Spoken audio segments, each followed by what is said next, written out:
Assalamualaikum warahmatullahi wabarakatuh. Halo semuanya. Di sini saya akan membahas tentang apa sih virus corona itu dan apa dampaknya. Nah, sebelum kita akan membahas lebih lanjut, saya ingin menjelaskan sedikit saja tentang apa sih virus corona itu. Jadi, virus corona itu adalah sebuah virus yang berasal dari Wuhan, China. Nah, banyak nih kabar-kabar yang menyatakan bahwa corona itu berasal dari penelitian yang gagal. Lalu ada juga yang berbicara tentang bahwa corona ini berasal dari makanan yang tidak lazim seperti kelelawar dan sebagainya. Nah, berbagai berita simpang siur masih, tapi yang pasti kita sudah tahu bahwa virus corona ini sangat berbahaya sekali. Mengapa bisa dikatakan berbahaya? Yang pertama, mudah terjangkit virus ini. Hanya dengan sekali sentuhan bisa terjangkit virus ini. Yang kedua, dapat dideteksi bahwa positif corona yaitu dalam 2 minggu atau lebih tepatnya 14 hari. Yang ketiga, banyak manusia yang meninggal gara-gara virus ini. Nah, seperti itulah sedikit contoh dari virus corona. Lalu di sini saya akan jelaskan dampak apa sih dampak corona. Nah, perkiraan sudah 2 bulan nih ancaman virus corona ini menyebar di seluruh dunia. Jadi penyakit virus corona ini berdampak banyak bagi seluruh dunia. Contohnya di bidang perhotelan, pariwisata, makanan, penerbangan, restoran, pendidikan, dan lain-lain. Nah, di sini saya akan jelaskan tentang dampak virus corona terhadap pariwisata. Jadi, industri pariwisata merupakan industri yang paling berdampak dari penyebaran virus ini.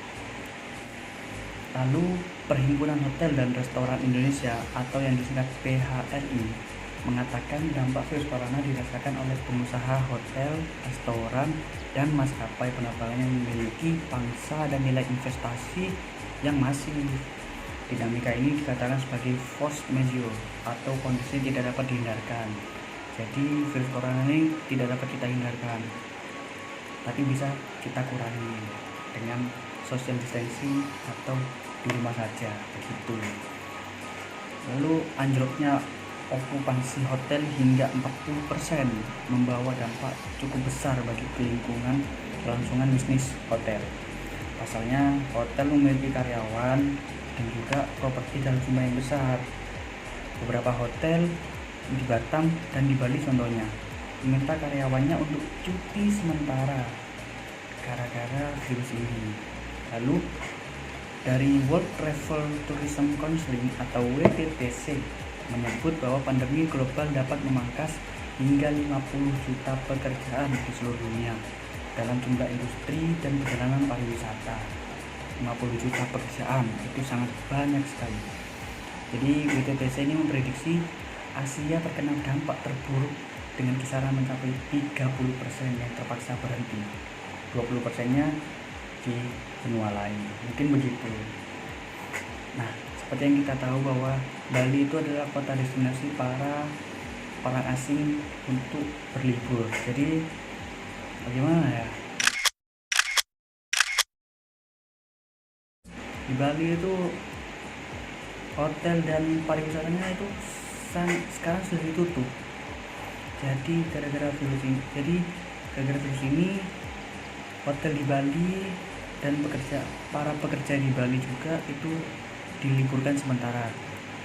Hal ini terjadi karena Presiden Joko Widodo mengumumkan penerapan social distancing dan himbauan untuk melakukan karantina di rumah masing-masing begitu. Nah, selain di Bali, Jawa yang kini menjadi epicentrum wabah virus corona di Indonesia juga mengalami kondisi serupa. Mayoritas mal dan perusahaan retail di Jakarta, Bekasi, Banten mengalami penurunan omset yang signifikan, yakni mencapai 20% dalam waktu 1 bulan. Bayangkan, dalam waktu 1 bulan bisa 20%. apalagi setahun, tahu sendirilah. Lalu para pengunjung secara otomatis juga berkurang. Menurut penelitian, pengunjung mal berkurang sebanyak 15% di Banten dan 50% di DKI Jakarta, serta lokasi parkir kendaraan yang sangat-sangat sepi sekali. Sedangkan untuk jumlah penonton bioskop per tanggal 20 Maret kemarin di beberapa kota besar juga mengalami penurunan yang sangat-sangat besar. Penurunan jumlah penonton tersebut antara lain terjadi di Jakarta sebesar 60%, lalu di Tangerang 35%, Bandung, Bogor, Bekasi, Bali, Jogja, dan Semarang masing-masing berkurang 30% kalau tidak salah. Lalu setelah virus corona ditetapkan sebagai bencana nasional, sudah nasional, dan statusnya dinaikkan menjadi siaga darurat, industri selam mengalami pembatalan total paket wisata ini sebesar 100%. Wah, sangat-sangat rugi di sini ya. Jadi selain itu, industri jasa seperti biro perjalanan lokal mengalami penurunan hingga 94,1%, sedangkan industri event mengalami pembatalan hingga 84%. Wow, sangat banyak ya yang dirugikan oleh virus corona ini. Coba. Jadi dengan demikian, menurut kajian lembaga internasional tourism economic memperkirakan industri wisata di seluruh dunia akan pulih di tahun 2022 hingga 2023 mendatang.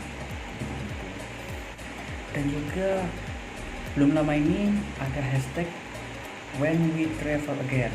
Nah, bagi kalian yang belum tahu, ini hashtag ini adalah sempat viral dan masuk 5 teratas trending topik di Indonesia. Wah, keren ya.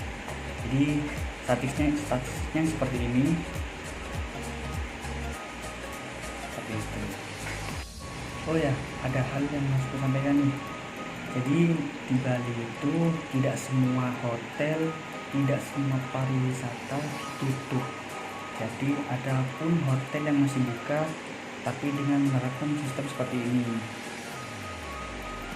Nah, dan juga ada pun tempat wisata yang masih dibuka, contohnya seperti ini. Nah, jadi tidak semua tempat pariwisata dan hotel ditutup di Bali atau di tempat-tempat yang sekiranya turis datang, seperti itu. Nah, mungkin cukup sekian penjelasan dari saya. Apabila ada salah kata mohon dimaafkan, karena saya juga manusia, ada penuh dengan salah, penuh dengan dosa. Saya akhiri. Wassalamualaikum warahmatullahi wabarakatuh.